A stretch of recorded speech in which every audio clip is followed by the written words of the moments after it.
ओम शांति। आज है 18 जून, शिव बाबा की साकार मुरली। आज मीठे बाबा कहते हैं, मीठे बच्चे, अवगुणों को निकालने का पूरा पुरुषार्थ करो। जिस गुण की कमी है उसका पोता मेल रखो। गुणों का दान करो तो गुणवान बन जाएंगे। क्या करना है? गुणों का दान करना है। प्रश्न, गुणवान बनने के लिए कौन सी पहली श्रीमत मिली हुई है? उत्तर, मीठे बच्चे, गुणवान बनना है तो किसी की भी देह को मत देखो, अपने को आत्मा समझो। एक बाप से सुनो, एक बाप को देखो, मनुष्य मत को नहीं देखो। देह अभिमान के वश ऐसी कोई एक्टिविटी ना हो जिससे बाप का व ब्राह्मण कुल का नाम बदनाम हो। उल्टी चलन वाले गुणवान नहीं बन सकते, उन्हें कुल कलंकित कहा जाता है। ओम शांति। बाप दादा के हाथ में मोतियों के फूल थे। बाबा साक्षात्कार कराते हैं, ऐसा खुशबूदार फूल बनने का है। बच्चे जानते हैं हम फूल बने थे, जरूर। गुलाब के फूल, मोतियों के फूल भी बने थे अथवा हीरे भी बने थे, अब फिर बन रहे हैं। यह है सच्चे, आगे तो थे झूठे, झूठ ही झूठ, सच की रत्ती भी नहीं। अभी तुम सच्चे बनते हो तो फिर सच्चे में सब गुण भी चाहिए। जितने जिसमें गुण हैं उतना औरों को भी दान दें। आप समान बना सकते हैं, इसीलिए बाप बच्चों को कहते रहते हैं, बच्चे पोता मेल रखो अपने गुणों का। हमारे में कोई अवगुण तो नहीं। दैवी गुणों में क्या कमी है? रात को रोज अपना पोता मेल निकालो। दुनिया के मनुष्यों की तो बात ही अलग। तुम अभी मनुष्य तो नहीं हो ना, तुम हो ब्राह्मण। भल मनुष्य तो सब मनुष्य ही हैं, परंतु हर एक के गुणों में, चलन में फर्क पड़ता है। माया के राज्य में भी कोई कोई मनुष्य बहुत अच्छे गुणवान होते हैं, परंतु बाप को नहीं जानते। बड़े रिलीजियस माइंडेड, नरम दिल वाले होते हैं। दुनिया में तो मनुष्यों के गुणों की वैरायटी है, और जब देवता बनते हैं तो दैवी गुण तो सब में है। बाकी पढ़ाई के कारण मर्तबा कम हो पड़ते हैं। एक तो पढ़ना है, दूसरा अवगुणों को निकालना है। यह तो बच्चे जानते हैं, हम सारी दुनिया से न्यारे हैं। यहाँ यह जैसे एक ही ब्राह्मण कुल बैठा हुआ है, शूद्र कुल में है मनुष्य मत, ब्राह्मण कुल में है ईश्वरीय मत। पहले पहले तुमको बाप का परिचय देना है। तुम बताते हो, फलाना आर्ग्यू करते हैं, बहस करते हैं। बाबा ने समझाया था, लिख दो हम ब्राह्मण अथवा बीके हैं ईश्वरीय मत पर, तो समझ जाएंगे इनसे ऊंचा तो कोई है नहीं। ऊंचे ते उच्च है भगवान। भगवान तो हम उनके बच्चे भी उनकी मत पर हैं। मनुष्य मत पर हम चलते नहीं, ईश्वरीय मत पर चल हम देवता बनते हैं। मनुष्य मत बिल्कुल छोड़ दी है, फिर तुमसे कोई आर्ग्यू कर ना सके। कोई कहे यह कहाँ से सुना, किसने सुनाया? तुम कहेंगे हम हैं ईश्वरीय मत पर, प्रेरणा की बात नहीं। बेहद के बाप ईश्वर से हम समझे हुए हैं। बोलो, भक्ति मार्ग के शास्त्र मत पर तो हम बहुत समय चले, अब हमको मिली है ईश्वरीय मत। तुम बच्चों को बाप की ही महिमा करनी है। पहले पहले बुद्धि में बिठाना है, हम ईश्वरीय मत पर हैं, मनुष्य मत पर हम चलते नहीं, सुनते नहीं। ईश्वर ने कहा, हियर नो एवल, सी नो एवल। अब बाबा ने क्या है बाबा की मत? बुरा ना देखो, बुरा ना सुनो। मनुष्य मत, आत्मा को देखो, है ना, शरीर को नहीं देखो। यह तो पतित शरीर है, इनको क्या देखने का? इन आंखों से यह नहीं देखो। ये शरीर तो पतित का पतित ही है। यहाँ के यह शरीर तो सुधरने नहीं और ही पुराने होने हैं। दिन प्रतिदिन सुधरती है आत्मा। आत्मा ही अविनाशी है, इसीलिए बाप कहते सी नो इवल। शरीर को भी नहीं देखना। देह सहित देह के जो भी संबंध हैं उनको भूल जाना। आत्मा को देखो, एक परमात्मा बाप से सुनो। इसमें ही मेहनत है। तुम फील करते हो यह बड़ी सब्जेक्ट है। जो होशियार होंगे उनको पद भी इतना ऊंचा मिलेगा। सेकंड में जीवन मुक्ति मिल सकती है, परंतु अगर पूरा पुरुषार्थ नहीं किया तो फिर सजाएं भी बहुत खानी पड़ेंगी। तुम बच्चे अंधों की लाठी बनते हो। बाप का परिचय देने के लिए आत्मा को देखा नहीं जाता, जाना जाता है। आत्मा कितनी छोटी है। इस आकाश तत्व में देखो, मनुष्य कितनी जगह लेते हैं। मनुष्य तो आते जाते रहते हैं ना। आत्मा कहाँ आती जाती है क्या? आत्मा की कितनी छोटी सी जगह होगी। विचार की बात है। आत्माओं का झुंड होगा। शरीर के भेंट में आत्मा कितनी छोटी है, वह कितनी थोड़ी जगह लेगी। तुमको तो रहने के लिए बहुत जगह चाहिए। अभी तुम बच्चे विशाल बुद्धि बने हो। बाप नई बातें समझाते हैं नई दुनिया के लिए, और फिर बताने वाला भी नया है। मनुष्य तो सबसे रहम मांगते रहते हैं, अपने में ताकत नहीं। जो अपने पर रहम करे तुमको ताकत मिलती है। तुमने बाप से वर्षा लिया है। बाबा कहते तुमने बाप से वर्षा लिया है, और कोई को रहमदिल नहीं कहा जाता। मनुष्यों को कभी देवता नहीं कह सकते।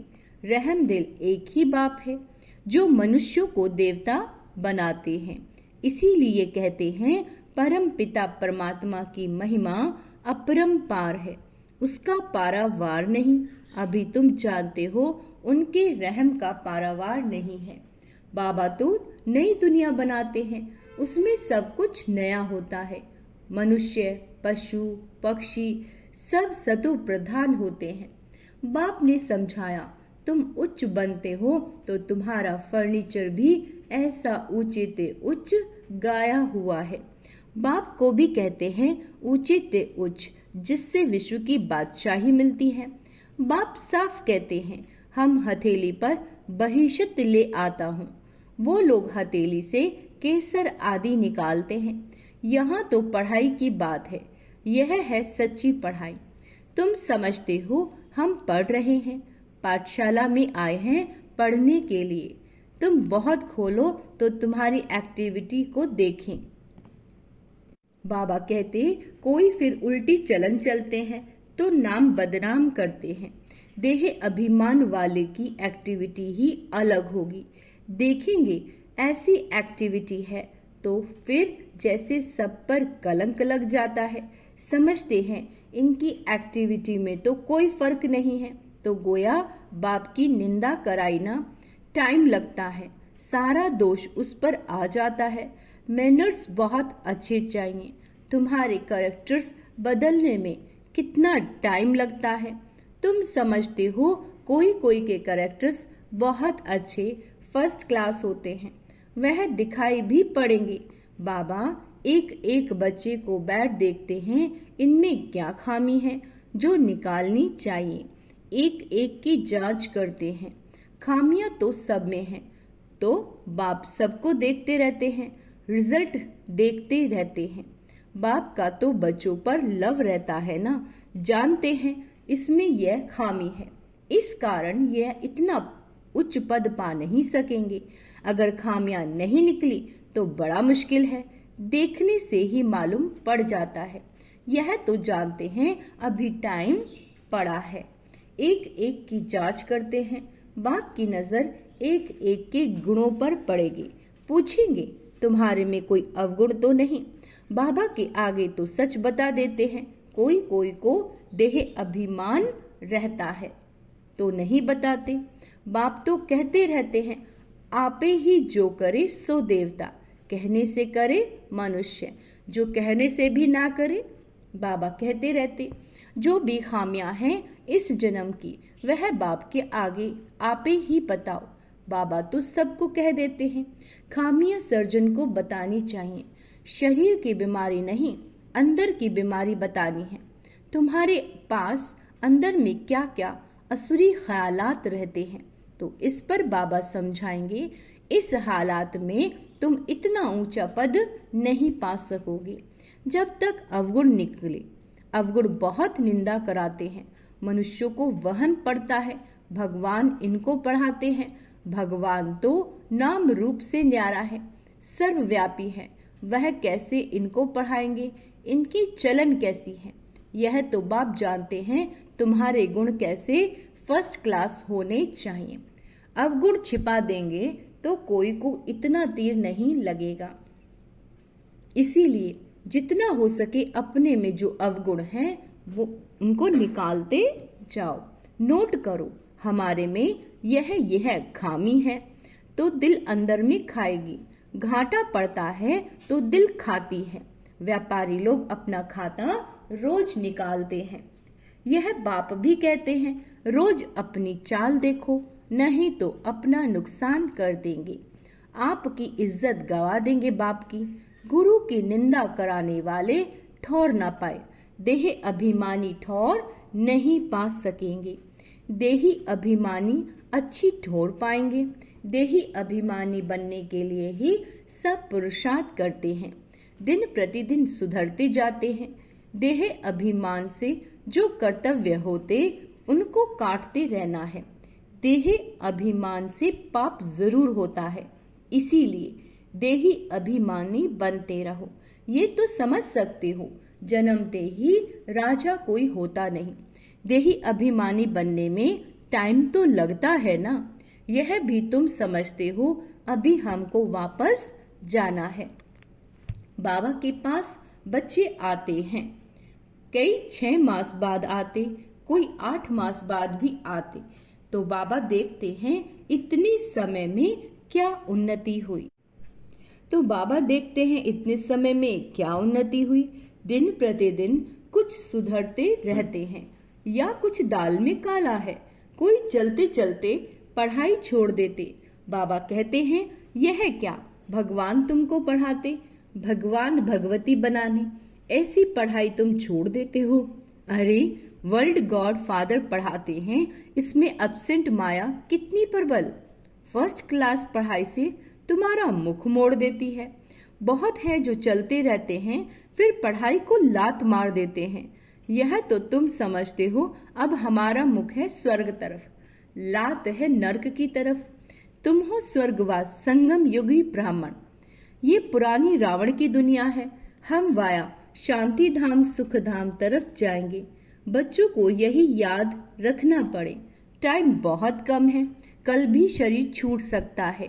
बाप की याद नहीं होगी तो फिर अंतकाल जो स्त्री सिमरे, ऐसे बोलते हैं ना बाबा। बाप समझाते तो बहुत हैं, ये सब गुप्त बातें हैं, नॉलेज भी गुप्त है। यह भी जानते हैं कल्प पहले जिसने जितना पुरुषार्थ किया है वही कर रहे हैं।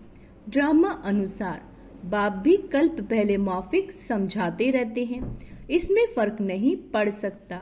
बाप को याद करते रहो तो तुम्हारे विकर्म विनाश होते जाएंगे, सजा नहीं खानी पड़ेगी। बाप के सामने सजाएं बैठ खाओगे तो बाप क्या कहेंगे, बाबा कहते तुमने साक्षात्कार भी किए हैं, उस समय माफ नहीं कर सकते। इन द्वारा बाप तुम्हें पढ़ा रहे हैं तो इनका ही साक्षात्कार होगा। इन द्वारा वहां भी समझाते रहेंगे, तुमने ये किया। फिर उस समय बहुत रोएंगे, चिल्लाएंगे, अफसोस भी करेंगे। बिना साक्षात्कार कराए सजा दे न सके। कहेंगे तुमको इतना पढ़ाते थे फिर ऐसे ऐसे काम किए। तुम भी समझते हो रावण की मत पर हमने कितने पाप किए हैं। पूज्य से पुजारी बन पड़े हैं, बाप को सर्वव्यापी कहते आए। यह तो पहले नंबर की इंसल्ट है, इसका हिसाब किताब भी बहुत है। बाप उल्हाना देते हैं, तुमने अपने को कैसे चमाट मारी, भारतवासी ही कितना गिरे हैं। बाप आकर समझाते हैं, अभी तुमको कितनी समझ मिली सो भी नंबरवार समझते हैं। ड्रामा अनुसार आगे भी ऐसे ही इस समय तक के क्लास की यह रिजल्ट थी। क्या कह रहे हैं बाबा, आगे भी ऐसे ही इस समय तक के क्लास की ये रिजल्ट थी। बाप बताएंगे तो सही ना। तो बच्चे अपनी उन्नति करते रहें। माया ऐसी है जो देही अभिमानी रहने नहीं देती। यही बड़ी सब्जेक्ट है। अपनी को आत्मा समझ पाप को याद करो तो पाप कट जाएंगे। अच्छा, मीठे मीठे सिक्के लदे बच्चों प्रति माता पिता बाप दादा का याद प्यार और गुड मॉर्निंग। रूहानी बाप की रूहानी बच्चों को नमस्ते। हम रूहानी बच्चों की रूहानी बाप दादा को याद प्यार गुड मॉर्निंग नमस्ते मीठे बाबा, शुक्रिया बाबा, शुक्रिया। धारणा के लिए मुख्य सार। बाबा कहते देह अभिमान में आने से पाप जरूर होते हैं। देह अभिमानी को ठौर नहीं मिल सकती, इसीलिए देही अभिमानी बनने का पूरा पुरुषार्थ करना है। कोई भी कर्म बाप की निंदा कराने वाला ना हो। कोई भी काम ऐसा नहीं करना जिससे बाबा की निंदा हो। अंदर की बीमारियां बाबा को सच सच बतानी है। कोई भी बीमारी है, कोई भी अवगुण है तो बाबा को बताना है। अपनी जांच करनी है कि मेरे में क्या क्या अवगुण हैं। पढ़ाई से स्वयं को गुणवान बनाना है। वरदान हद की रॉयल इच्छाओं से मुक्त रहे, सेवा करने वाले निस्वार्थ सेवाधारी भव। जैसे ब्रह्मा बाप ने कर्म के बंधन से मुक्त न्यारे बनने में का सबूत दिया, सिवाय सेवा के स्नेह के और कोई बंधन नहीं। सेवा में जो हद की रॉयल इच्छाएं होती हैं, सेवा में हद की जो रॉयल इच्छाएं होती हैं वह भी हिसाब किताब के बंधन में बांधती है। सच्चे सेवाधारी इस हिसाब किताब से भी मुक्त रहते हैं। जैसे देह का बंधन, देह के संबंध का बंधन, ऐसे सेवा में स्वार्थ यह भी बंधन है। अगर हमारी सेवा में स्वार्थ का भाव है तो ये भी बंधन है। इस बंधन से व रॉयल हिसाब किताब से भी मुक्त निस्वार्थ सेवाधारी बनो। स्लोगन है वायदों की फाइल में नहीं रखो। जो वायदे करते हो उसे फाइल में नहीं रखो, फाइनल बना कर दिखाओ। जैसा बाबा चाहते हैं कि हम आत्मिक स्वरूप में स्थित हो जाएं, तो बाबा कहते ऐसा बनकर दिखाओ। तो आज का स्वमान अभ्यास करेंगे। मैं निस्वार्थ सेवाधारी हूँ, मैं दैवी गुण धारी हूँ। अच्छा, ओम शांति।